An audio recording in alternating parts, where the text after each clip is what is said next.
gracias por permanecer acá. La conferencia que nos espera ahora es una conferencia que es muy interesante, viene del mundo de la literatura. Nuestra conferencista Andrea Coto, nacida hace ya algunos años, no vamos a decir el año, es licenciada. No le dije que no lo puede decir. Dígale ya. Me puso los años y yo digo ahora porque lo tengo que decir, entonces iba a decirlo y me arrepentí en el camino. Licenciada en Lengua y Literatura Hispánica y magíster en Literatura General y Comparada por la Universidad de Chile, doctora en Historia de la Medicina por la FRAE, ¿se dice? ¿Freie? Sí. FRAE, Universidad de Berlín. Y bueno, es una investigadora y ella siempre está así, en ese juego que a nosotros nos inquieta y nos permite de alguna manera entrar a ese otro lado que queremos entrar, al lado que no es el de la biomedicina, sino que a ese que queremos relacionarnos de alguna manera con otros saberes, y por eso que todo lo que ha hecho Andrea, su carrera, su literatura, sus publicaciones, sus libros, nos atrae porque de alguna manera es una gran ventana por la cual nosotros podemos explorar ese otro mundo. Así que los dejo con la conferencia de literatura, dolor, y esa aproximación, ese cruce que hay ahí a cargo de Andrea Coto. Muchas gracias, Andrea. Muchas gracias, Pamela. Agradezco muy profundamente esta invitación y creo que es una luz de esperanza para el mundo médico, de que haya tantos médicos que de alguna manera estén en un lugar de resistencia frente al lugar hacia donde parece correr la medicina y el quehacer médico.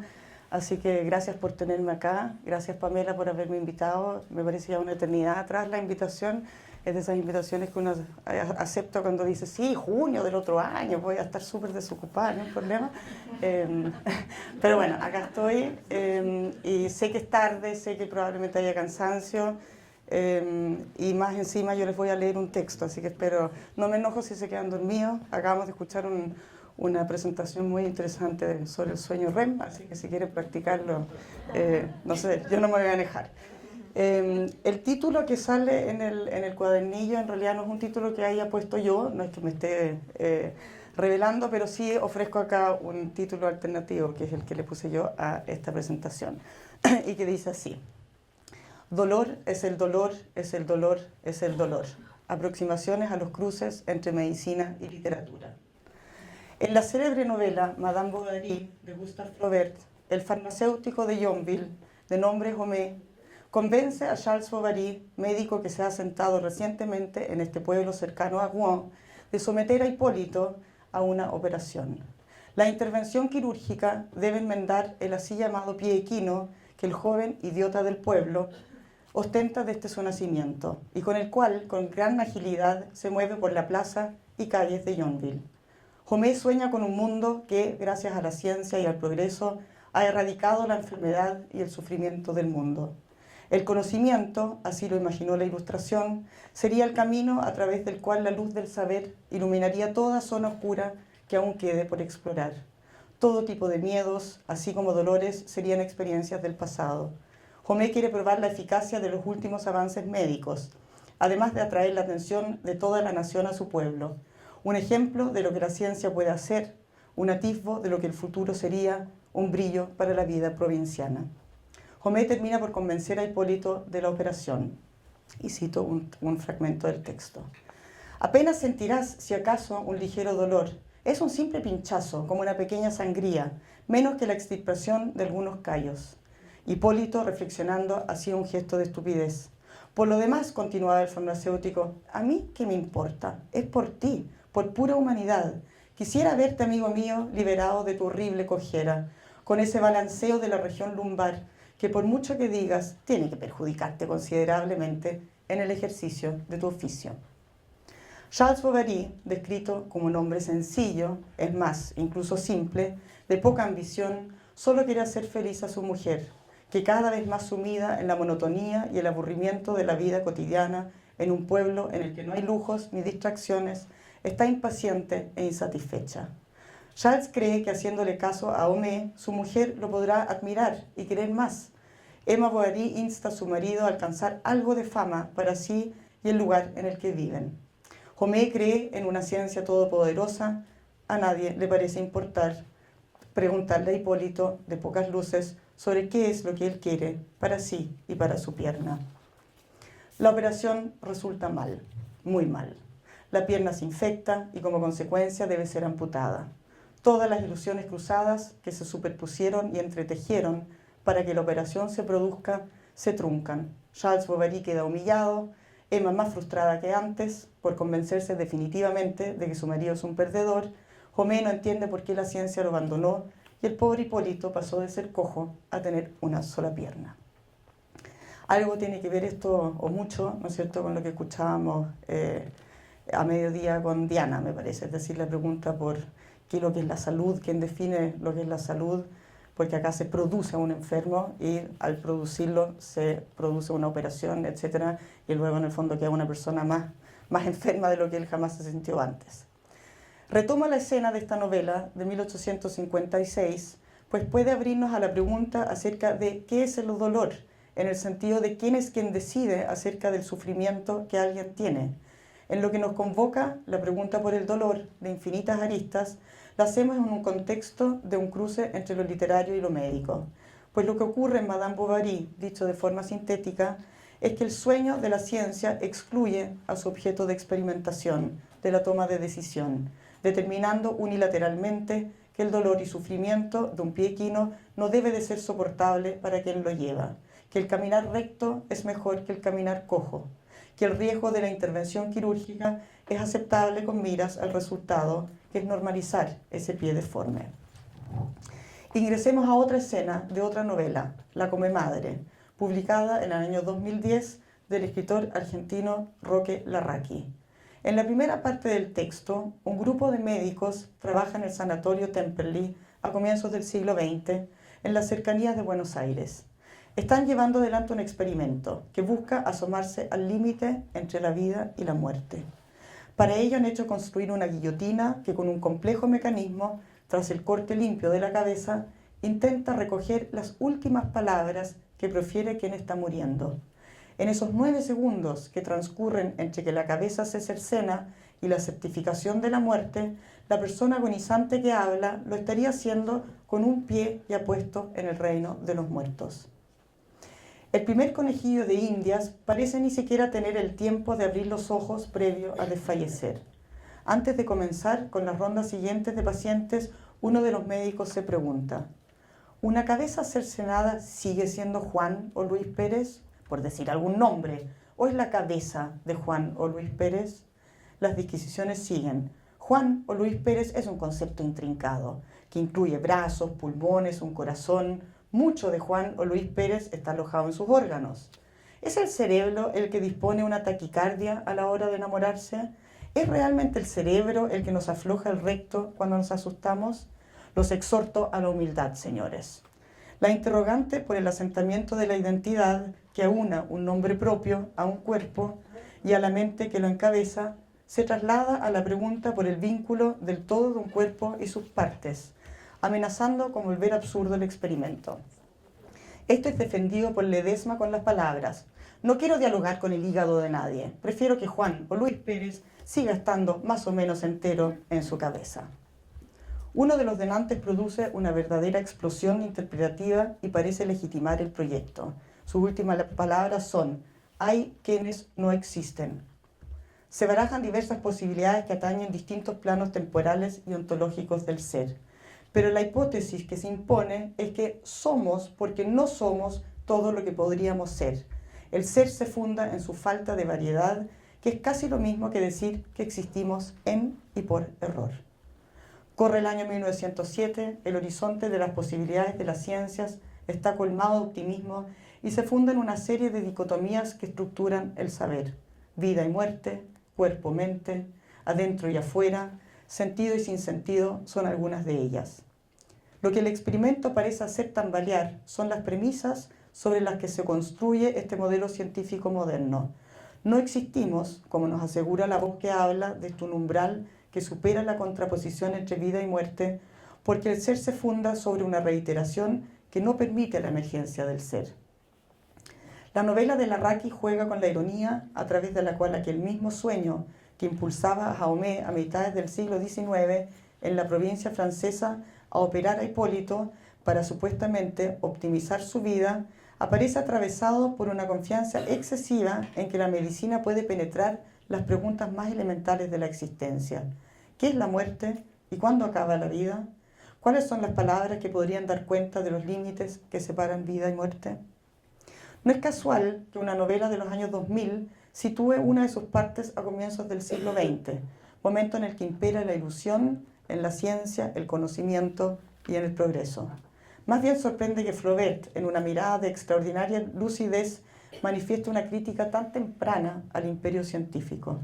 La ciencia aparece acá como un sueño, un anhelo de control, una manera en que el ser humano domestica el mundo que está a su alrededor.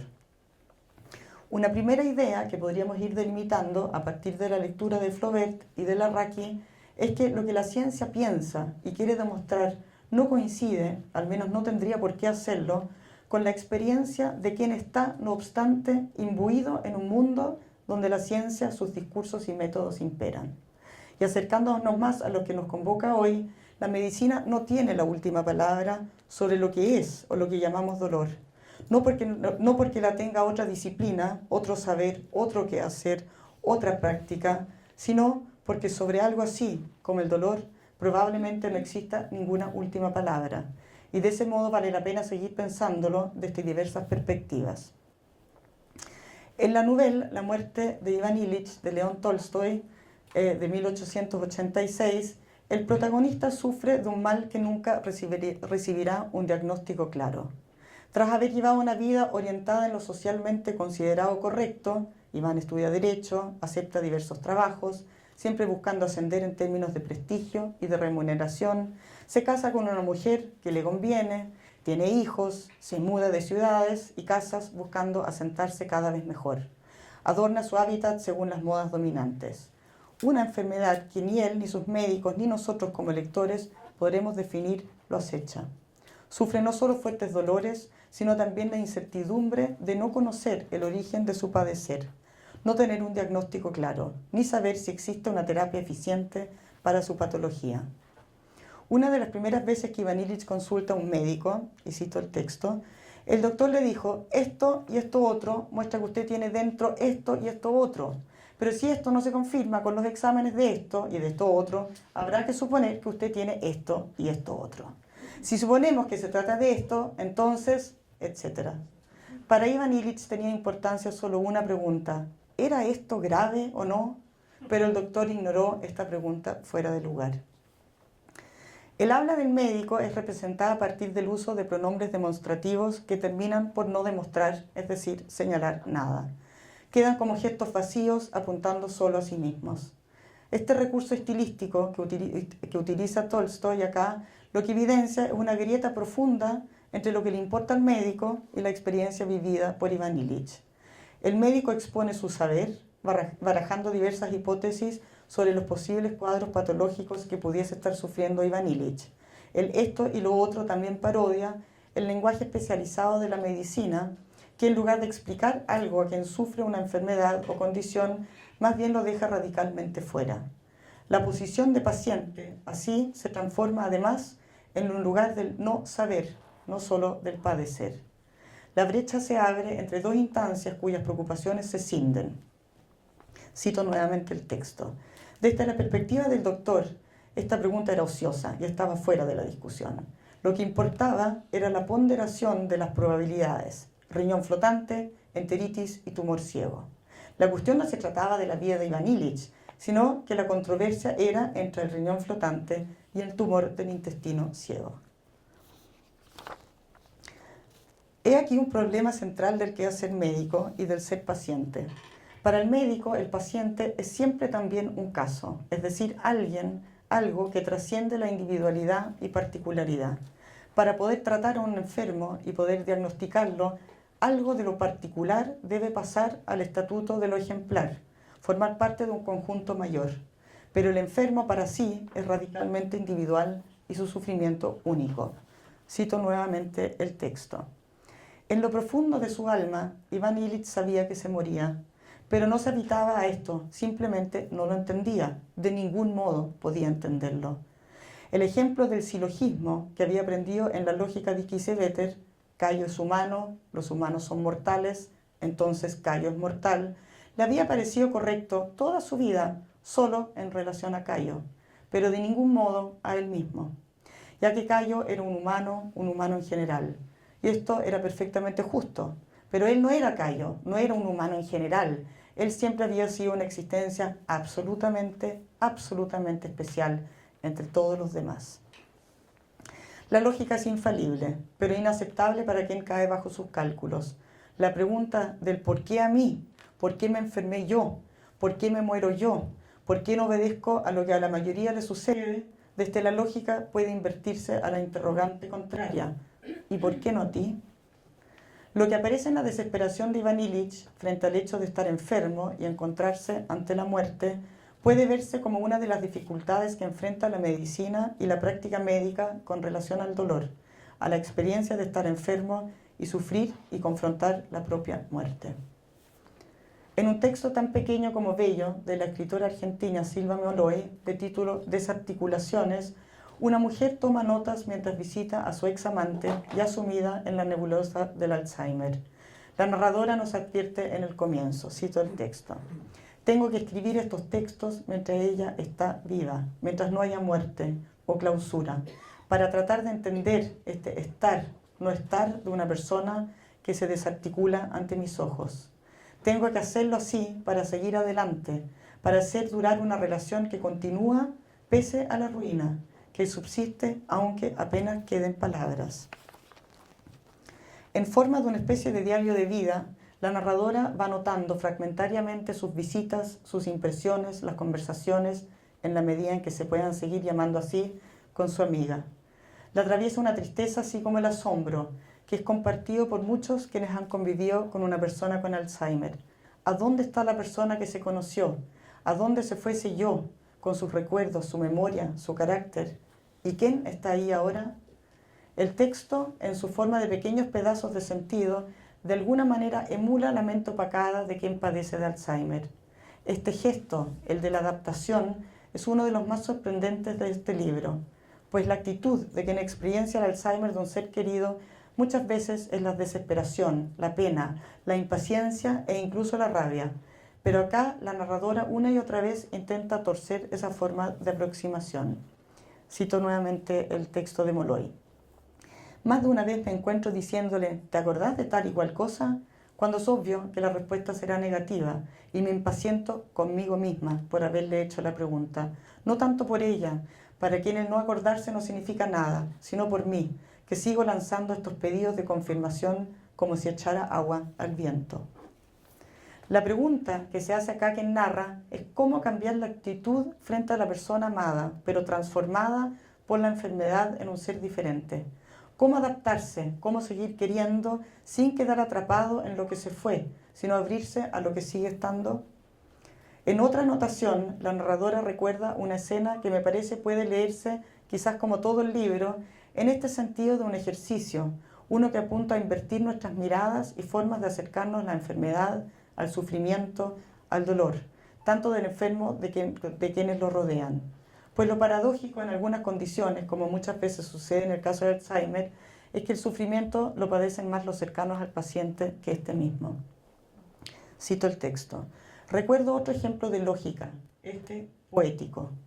Cuando todavía la llevaba a la clínica, donde le hacían evaluaciones para medir la pérdida gradual de la memoria, le pedí un día que me contara qué tipo de preguntas le hacían.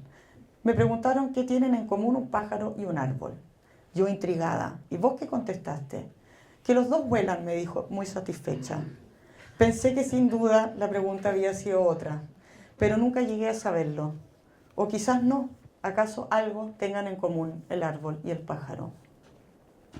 Convivir con cierta cuota de absurdo, soportar la falta de sentido, aceptar el hecho de que la gente que amamos se nos va, a veces de a poco, a veces de golpe. Aceptar la propia vulnerabilidad, aprender a mirar de otras formas, abrirnos a la multiplicidad de vivencias en la que puede arrastrarnos la enfermedad. Como mostró Susan Sontag hace ya décadas en su célebre libro La enfermedad y sus metáforas, la enfermedad y el dolor no puntúan alto en la era de la burguesía. La salud, como dijo Sontag, es a la burguesía lo que la sangre azul a la nobleza. Es lo que asegura la productividad y el trabajo, la supervivencia y la reproducción. Enfermarse aparece como una falla en el sistema, algo que debe evitarse a toda costa, la muerte incluso en tanto obscenidad. Hay una escena que relata Roberto Merino en una de sus crónicas dedicada a Lynn y Pessoa Bellis titulada El lado de allá, el lado de acá. Parte de una reflexión acerca de situaciones en las que él mismo se ha encontrado cerca de morir. Merino retrocede a aquel momento de crisis en el cual se decidía acaso viviría o moriría y escribe: lo que sentí en aquellos instantes era miedo, pero miedo a algo que no tenía demasiado nombre. Luego Merino cuenta una anécdota en la que un librero de Santiago le relata enrabiado que cree haber descubierto un plagio, en estos hermosos versos del diario de muerte de Lynn, que rezan: hay solo dos países, el de los sanos y el de los enfermos. Por un tiempo se puede gozar de doble nacionalidad, pero a la larga eso no tiene sentido. Duele separarse poco a poco de los sanos, a quienes seguiremos unidos hasta la muerte, separadamente unidos. Estos versos no serían, así el librero, originalmente de Lynn, sino un hurto que éste habría hecho a otra escritora que plasmó en lenguaje la experiencia del estar enfermo de cáncer, la ya nombrada Susan Sontag, quien no eligió la poesía como medio para el intento de exorcizar el fantasma del cáncer, sino que escribió justamente La enfermedad y sus metáforas, que se publicó el año 78, después de que Sontag sufriera por vez primera las consecuencias de padecer de cáncer, el que le llevaría a la muerte muchas décadas después, en el año 2004. La enfermedad y sus metáforas comienza con las siguientes palabras: la enfermedad es el lado nocturno de la vida, una ciudadanía más cara. A todos al nacer nos otorgan una doble ciudadanía, la del reino de los sanos y la del reino de los enfermos.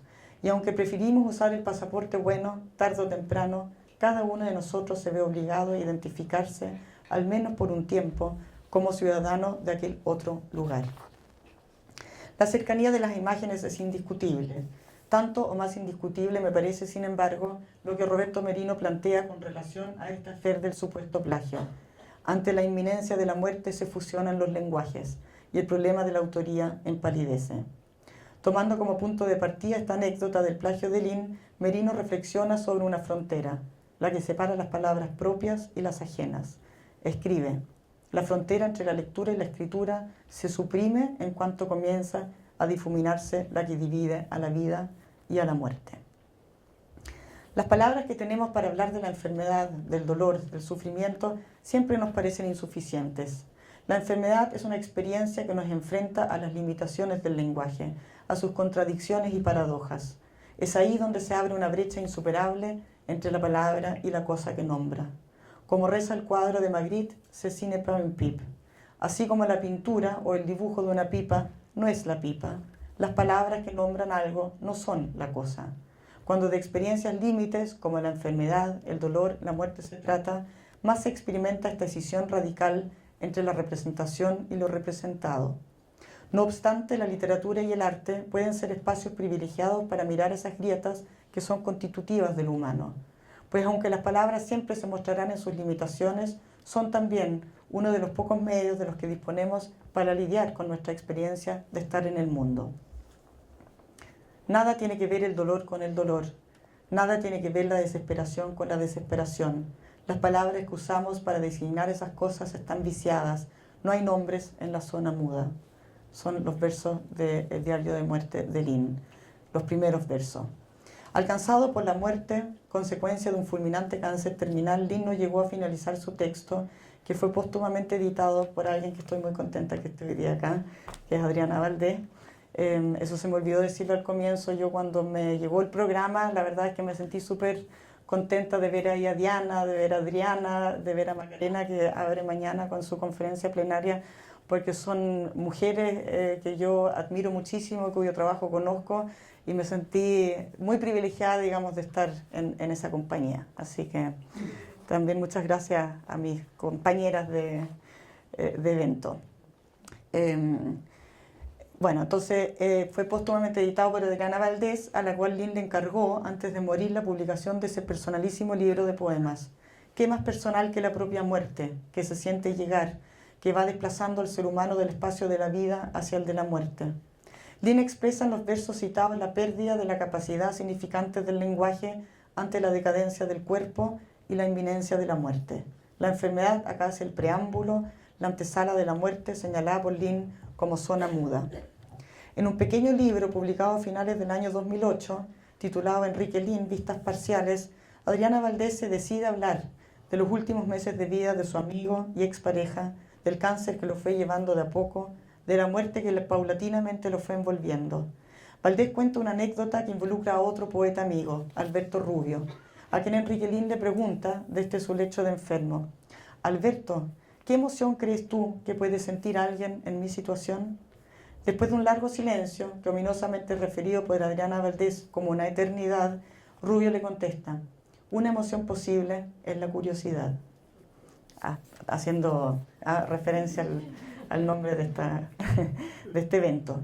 Una respuesta digna de Lynn, que se quedó muy satisfecho con las palabras de su amigo. Recojo otro episodio, dramático y prístino en su fuerza simbólica, que relata Adriana Valdés en su libro. Ya debilitado por la enfermedad, Lynn pide que le amarren un lápiz a la muñeca para poder continuar escribiendo. Y lo siguió haciendo hasta que su debilidad se lo imposibilitara. Valdés cuenta: hacia el final solo creía escribir. Son esos sus originales más desgarradores, las líneas sin letras, las alzas y bajas de un lápiz que no alcanza a delinear caracteres. La imagen sugiere cumplir fatalmente uno de los sueños reiterados de la poesía, una escritura transparente cuyo sentido se encuentra más allá de las palabras, en el silencio. Dolor es el dolor, es el dolor, es el dolor. Volvamos al principio de esta intervención, solo para terminar en todo caso, no se preocupen. El título es un préstamo de la poeta norteamericana Gertrude Stein. En su caso hablaba, eso sí, de una rosa. Rose is a rose, is a rose, is a rose.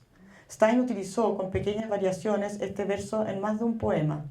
A veces le antecedía un A para que al verso dijera a rose is a rose, is a rose. Pues en el primer caso, la primera rosa evoca a una mujer de nombre Rosa. Se le preguntó varias veces qué quería decir, especulando sobre la significación de la repetición. ¿Las palabras son solo eso? ¿Palabras? ¿Solo hacen referencia a sí mismas, independientemente de cuántas veces las repitamos? En alguna conferencia en Oxford, Stein hizo referencia a la rosa, en tanto símbolo emblemático del romanticismo. No solo es la rosa roja la cifra del amor, sino también está la rosa azul de los románticos, en tanto signo de lo anhelado imposible, de lo que se quiere conseguir y alcanzar, pero que se encuentra en el plano de lo imaginario y finalmente del arte. Tomo estos versos, pues el dolor es en un punto innombrable, aunque tratemos de circunscribirlo de todas las formas posibles, por ejemplo con números, de 1 a 10, ¿cuánto le duele?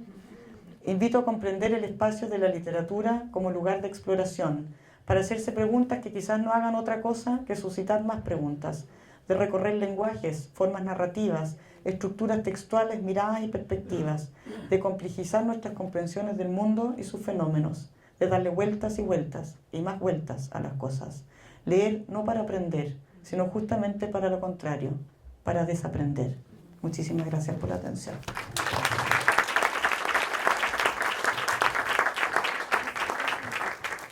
¿Quieres sentarte? Sí. Rodrigo Vergara también me tenía que acompañar en esta mesa. Ah, sí. Sí, pero... Me voy yo. No, éramos los tres, pero se está corriendo, parece.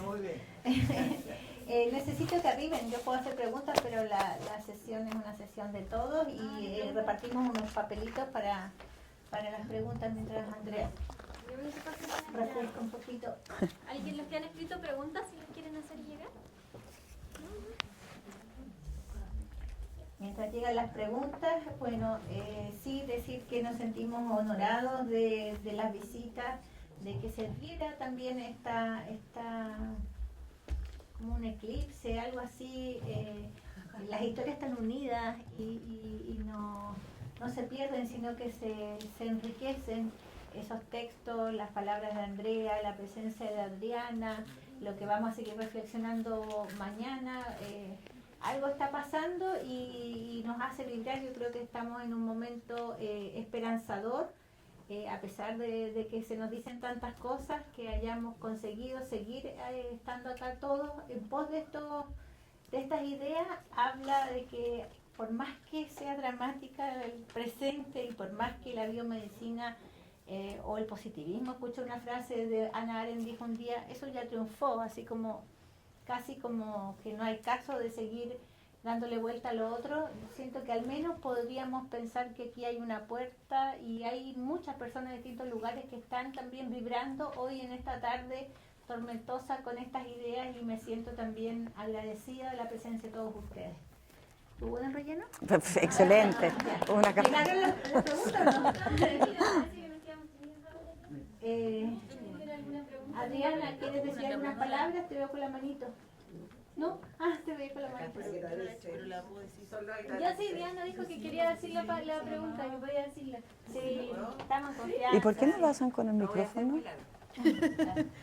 También puede ser. Sí. Bueno, me encantó que decir. Tengo una reflexión que me despertaste a propósito de lo que dices tú. Porque es muy importante esto de que en el fondo la medicina, ¿qué sabe la medicina del dolor? El dolor es un fenómeno más grande.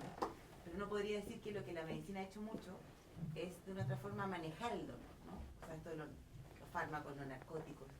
Quizás la que mejor sabe manejar el dolor es la religión, ¿no? O sea, como administración de frustración, de dolor. Pero yo pensaba en el caso, por ejemplo, de, cuando lo mencionaba antes en la conferencia, la medicina preventiva, los diagnósticos inciertos. Yo creo que eso es de las cosas más terribles. Y cómo un médico, desde no sé, todo lo que tú lees, debería poder afrontar eso. O sea, ¿cómo administra la incertidumbre? Sin justamente poner a la persona como cuantificarla, sabiendo que es todo tan, que cada persona es diferente, pero que, digamos, la incertidumbre o un dolor parece que el ser humano no, a todos nos atraviesa, no es universal. Bueno, estos son como preguntas abiertas que por supuesto no se pueden contestar en forma como clausurante, pero yo creo que ya la palabra dolor es una palabra, digamos, que nos produce muchos sentimientos complejos porque hablamos de dolor psíquico y de dolor físico y de alguna manera unamos bajo el nombre de dolor dolores que en realidad en la experiencia pueden ser muy, muy distintos, ¿no es cierto? Es decir, a nadie le preguntaría, creo, a una persona que perdió a un ser querido y de 1 a 10 cuánto te duele esto, ¿no es cierto? Es decir, ahí hay una escala que se supone que mide un dolor físico, pero no tenemos nombres, digamos, diferenciados para el dolor, los distintos tipos de sufrimiento y por eso también lo que tú decías de la religión es muy interesante porque la religión y la medicina tienen muchísimos vínculos, ¿no es cierto? Entonces eso es un poco toda la línea Foucaultiana, ¿no es cierto?, digamos, que ve cómo la modernización de alguna forma traslada un montón de asuntos que eran en el fondo potestad de la religión a la medicina, ¿no? Y de ahí también un poco el nombre del Dios en blanco y lo que es bueno y lo que es malo ya no es lo que moralmente es bueno o malo o más bien implica también una dimensión moral, sino que es aquello que te enferma, ¿no? Me acordé también lo que acabamos de escuchar de Karen Salvo con respecto a que el gordo es moralmente malo porque no tiene voluntad para ser sano, ¿no?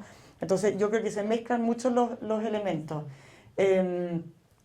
Lo que me parece, ¿no es cierto?, en todo caso, y no quiero sonar antimedicina porque yo soy la primera persona, digamos, que corre, tomo cualquier remedio cuando me duele algo, no tengo ni digamos, no.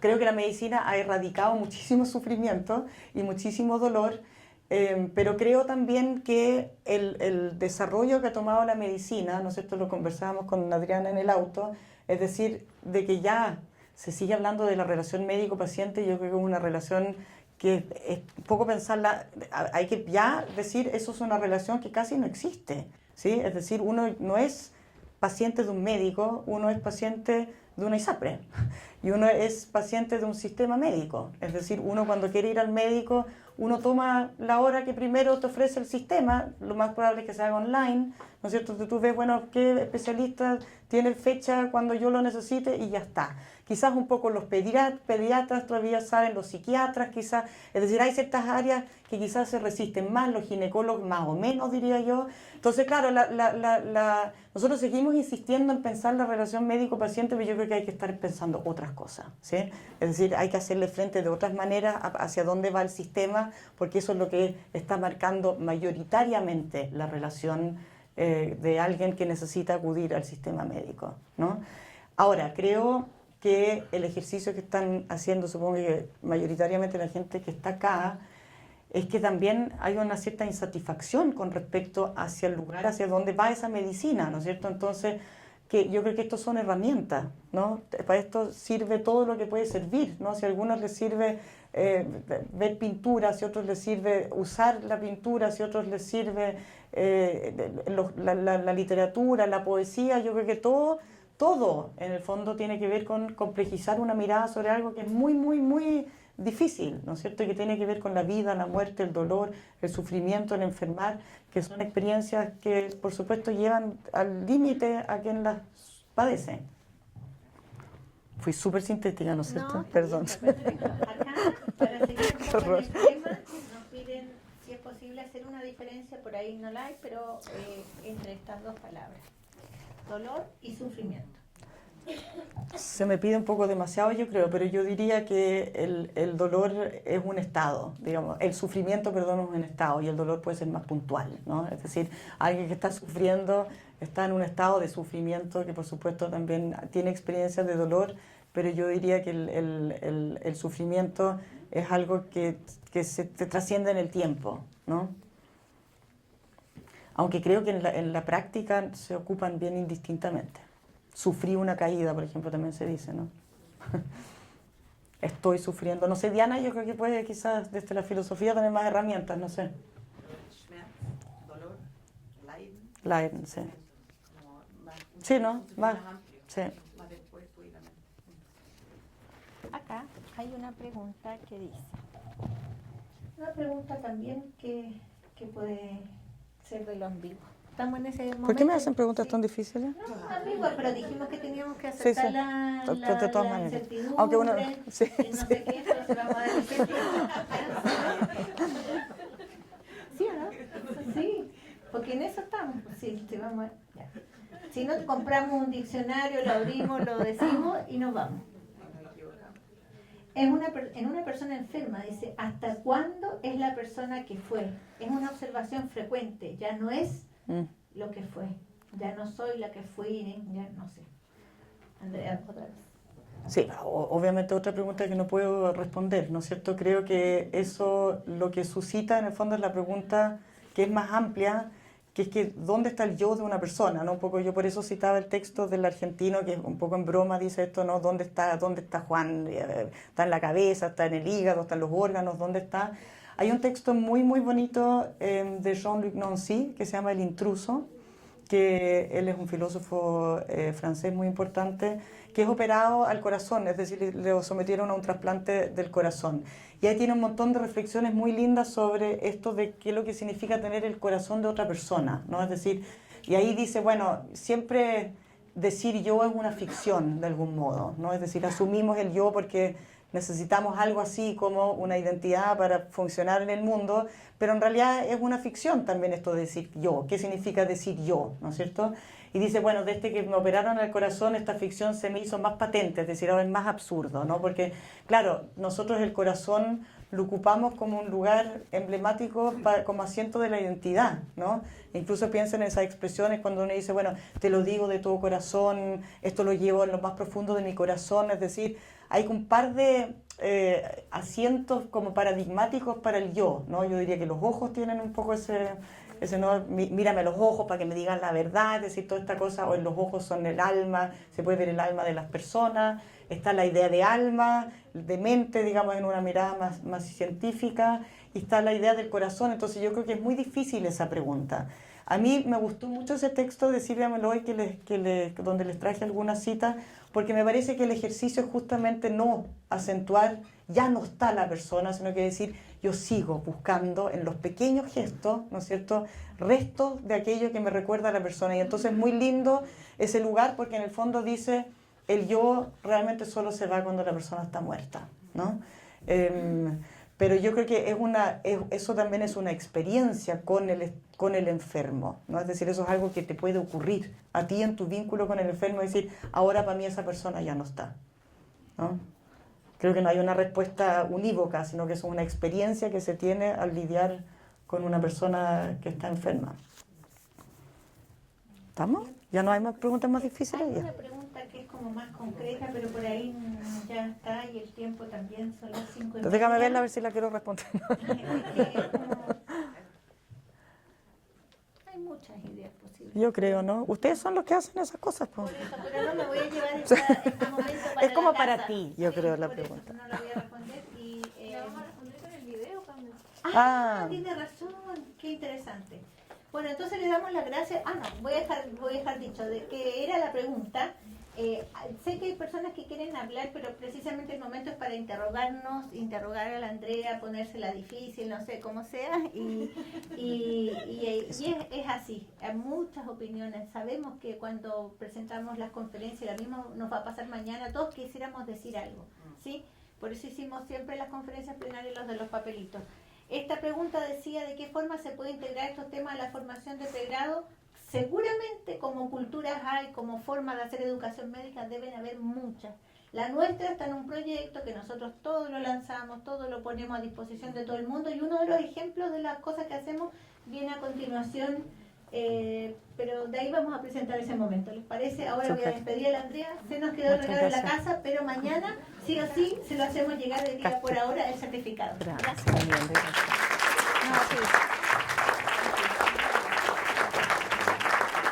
Eso es con... El regalo bien. Gracias. ¿Si quieres te lo regalo? ¿Sí? No, sí. Te la puedo mandar también. Para que te vean.